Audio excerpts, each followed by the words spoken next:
todo esto ustedes ya lo han visto en diferentes niveles, tanto en fisiología como en semiología, etc. Pero es bueno tenerlo como repaso para que podamos revisar y que nos sea más fácil así. Ya les subí el anterior tema que dimos, este es el enlace para que lo puedan descargar. También ya está este tema, solo como aclaración, yo sé que lo han leído, pero por si no les quedó claro, el examen no sale de la diapositiva, ¿no? La diapositiva es para que nos entendamos en el tema y para que sepamos los conceptos de la temática. Pero el examen, si es que a alguno le interesa el examen, es simplemente razonamiento en base a lo aprendido. Este es nuestro rol, nuestro cronograma. ¿No? Estamos ahora en el examen clínico cardiovascular y técnica y vamos a ver un poquito lo que son métodos complementarios. Vamos a avanzar el electrocardiograma, vamos a ver la nueva actualización que tenemos hace unas 3 semanas de la falla cardíaca. Aún lo vamos a ver como síndrome coronario crónico y síndrome coronario agudo, aunque ahora ya tenemos una nueva propuesta de cómo interpretar los síndromes coronarios. Ya no es tanto como agudo o crónico, ¿no? Pero todavía oficialmente no ha cambiado, lo vamos a mencionar para que sepan qué es lo que se quiere.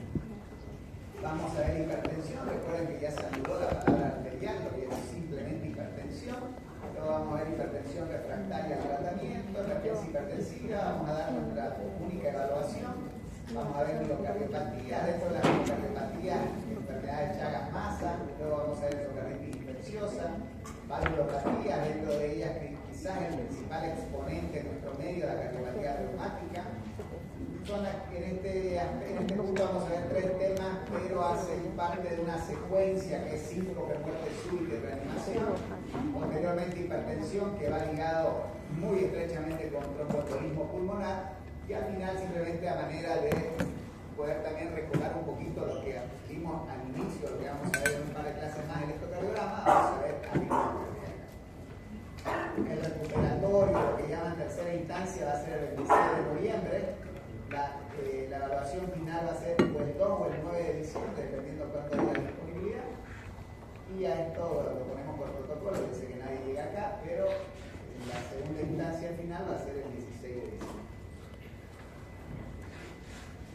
Bien, entonces vamos a ver un poquito de historia clínica y de examen clínico cardiovascular. Todo lo que nosotros, o lo que ustedes vieron recientemente, hace un par de semestres probablemente, sobre historia clínica, semiología, se han dado cuenta, primero, lo enriquecedor que es poder obtener toda esta información de los pacientes. Pero segundo, lo frustrante que es, ya que muchas veces no conseguimos obtener toda la información. Y por otro lado, cuando nos dan la información, no es tan bonito ni tan sencillo como cuando la leemos, ¿no? Entonces, para seguir esta secuencia, ¿no?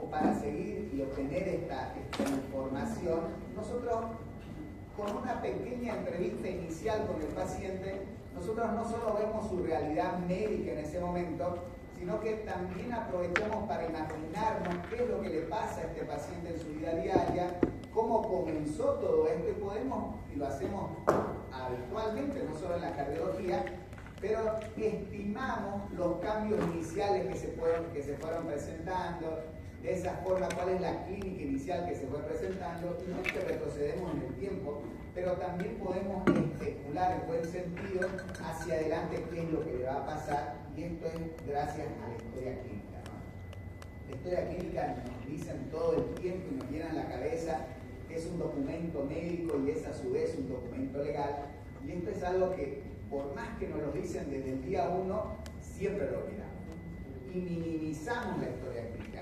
Minimizamos la historia clínica en muchos aspectos, lo minimizan ustedes en este nivel, incluido el internado, porque cuando estén en el internado van a llenar 200.000 historias clínicas, las van a rehacer y se van a dar cuenta cómo de cada hospital en hospital, lo que aprendieron en un hospital, por desgracia, en otro hospital va a ser totalmente diferente cuando todo debería ser uniforme.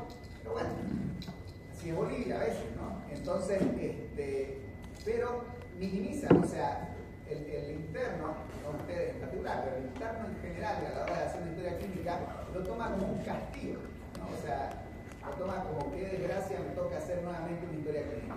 Y en realidad no lo debemos ver así, ahora lo vamos a entender por qué. Pero por otro lado, hasta la parte médica lo hace erróneamente. Porque cuando ustedes van a futuro a una auditoría médica y se revisa la historia clínica, lo que nos salva y nos condena, obviamente, es todo el expediente clínico, pero parte fundamental en la historia clínica es la primera aproximación que tenemos del paciente. Quien haya hecho la historia clínica es quien ha interpretado todo lo que inicialmente se comenzó a hacer con el paciente, se empezó a modificar con el paciente. Por lo tanto, uno pensaría o uno esperaría que la historia clínica sea realizada por una persona con bastante experiencia para poder interpretar. Pero ¿quién hace la historia clínica en nuestro medio? El interno. O sea, la historia clínica que mañana va a auditoría la van a hacer ustedes. No es que no sepan, pero no es correcto, ¿no? O sea, ¿qué sabe el interno de un paciente que esté en medicina interna? Pero si no hubiera la especialidad de medicina interna. ¿O qué sabe el interno que está rotando por neurocirugía? ¿No? ¿Para qué creamos la subespecialidad de neurocirugía?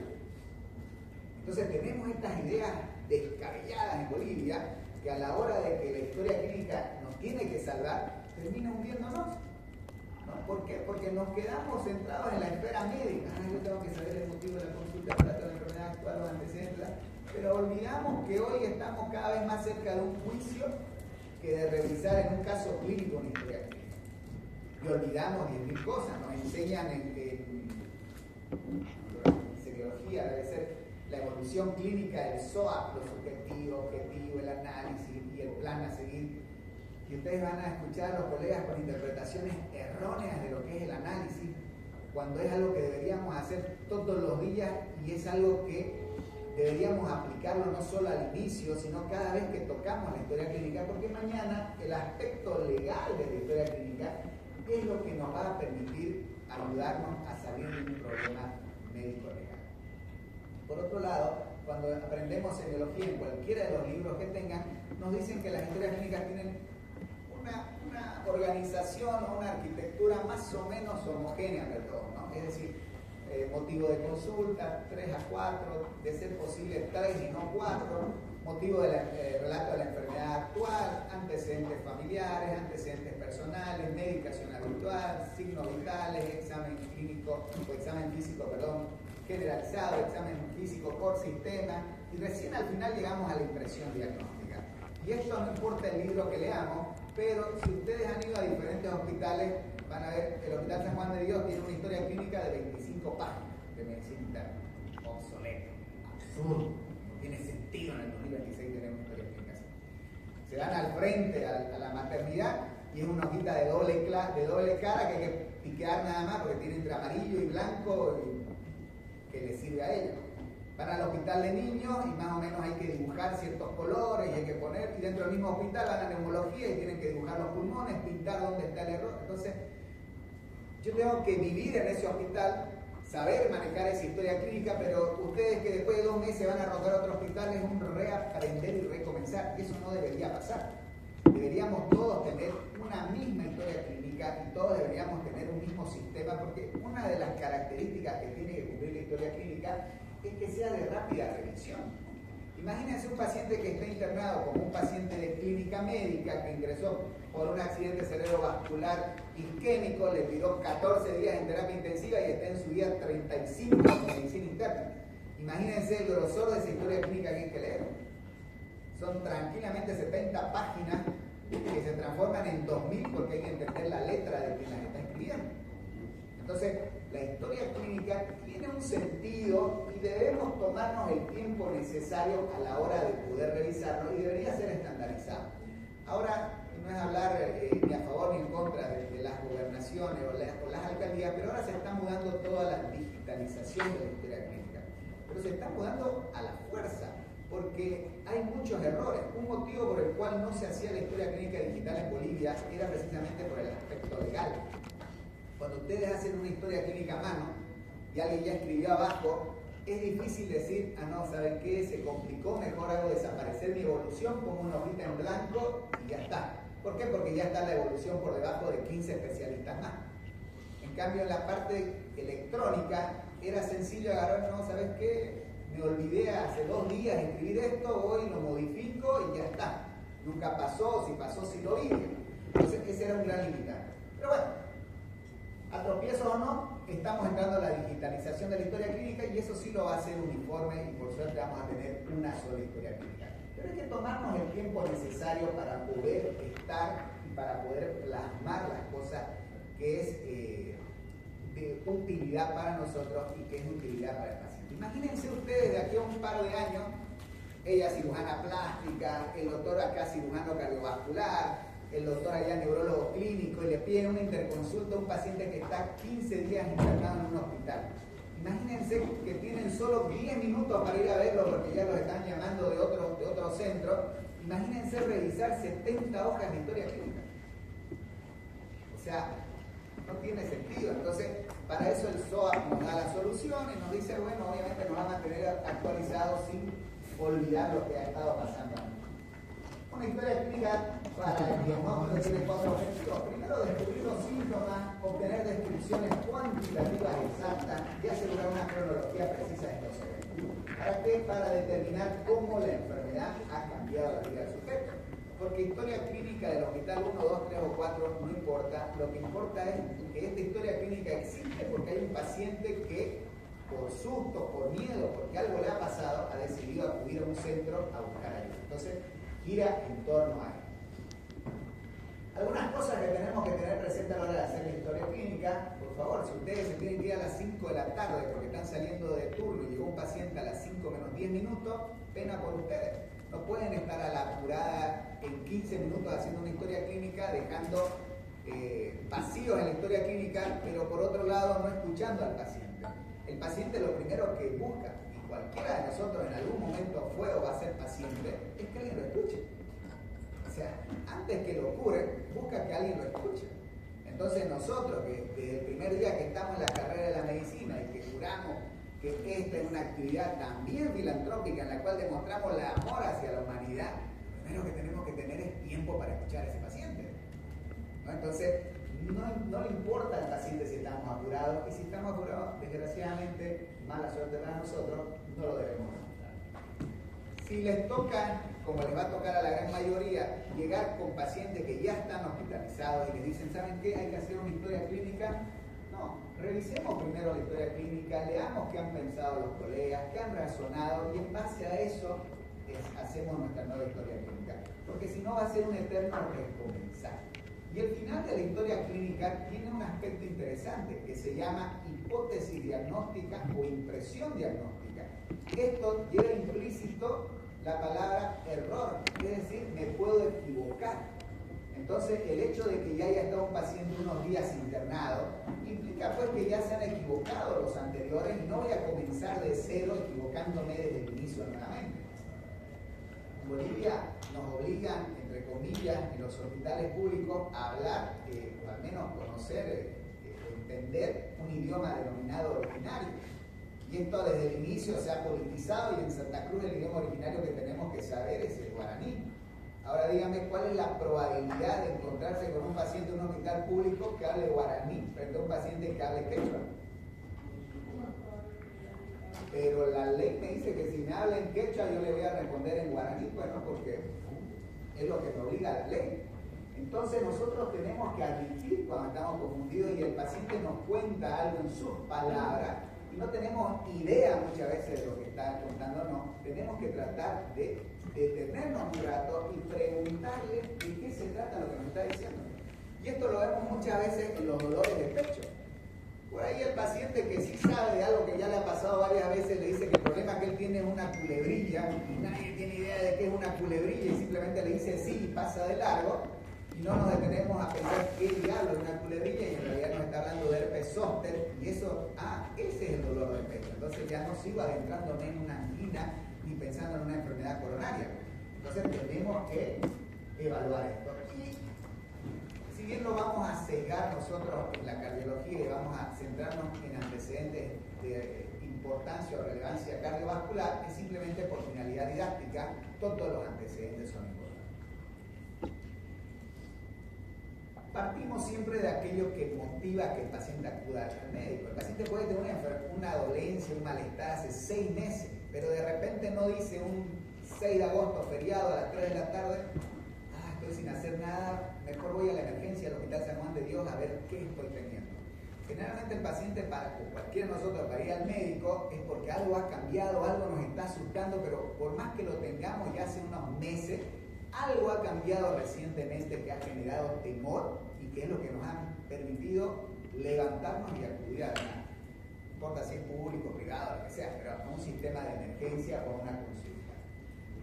Hay que decir sí, pero también tenemos que investigar si realmente es así como nos está diciendo. Esto de los instintos es fundamental, seguro que sí. Yo me acuerdo cuando estaba haciendo la carrera acá, nos decían los médicos, que el vicerrector nos decía, yo vuelo los infartos. Mira, yo ya soy hemodinamista, tengo más de 11 años de hemodinamista, hasta el día de hoy no he olido un infarto, digamos, ¿no? Pero se refiere a esto de los instintos, ¿no? O sea, esas características nos las da la experiencia. Pero la experiencia no significa yo me gradué de hemodinamista en 2014 y hoy 2026 sé más. Mentira. La experiencia nos la da en función de mientras más hagamos, ¿no? Lo mismo en la historia clínica. La historia clínica, ustedes no van a tener más experiencia porque entraron al internado en enero del 2027 y salieron en diciembre del 2027. Van a tener más experiencia porque cuando entraron en enero del 2027 habían realizado 3 historias clínicas en su vida y cuando salieron en diciembre del 2027 salieron realizando 2000 historias clínicas. Esa persona tiene más experiencia y seguro que la va a tener más que el amigo, que el compañero, que el colega, que estuvo en el mismo tiempo pero con menor cantidad de experiencia. Pero sí, esto se da. Hoy se debate mucho esto de que la clínica es soberana, hay un médico referente, el doctor Eric Topol, cardiólogo, que en algún momento, hace unos 5 o 6 años, sacó un editorial en una publicación médica donde decía la clínica ha muerto y puso el año de inicio antes de Cristo y el año de la finalización, que era 2019, si mal no recuerdo. Sí es así y no es tan así tampoco, o sea, no ha muerto la clínica, ha muerto que el peso de la clínica está por encima de lo demás como antes era. Hoy no es así.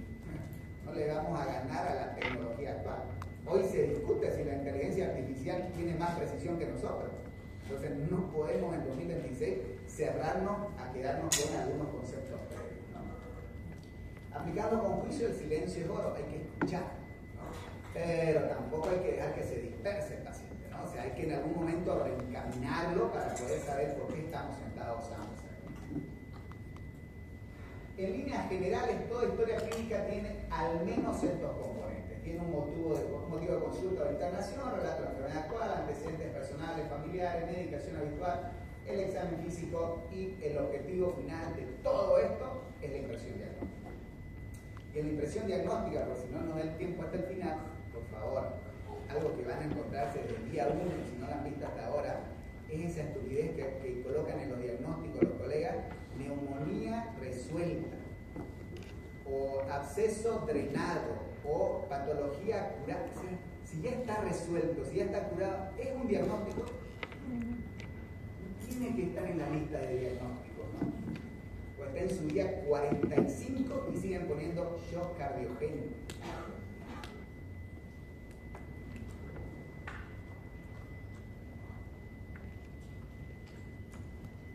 Cuando nosotros nos sentamos al frente de un paciente, entran en juego muchas cosas. Lo primero que entra en juego, y eso es responsabilidad de ustedes, es el conocimiento que tengamos. Porque imagínense que el paciente pase por una misma situación en varias oportunidades y ya sabe su discurso en buen sentido y nos dice un día: ¿sabe qué, doctor? El problema que tengo es que tengo una opresión precordial, ¿sí? Que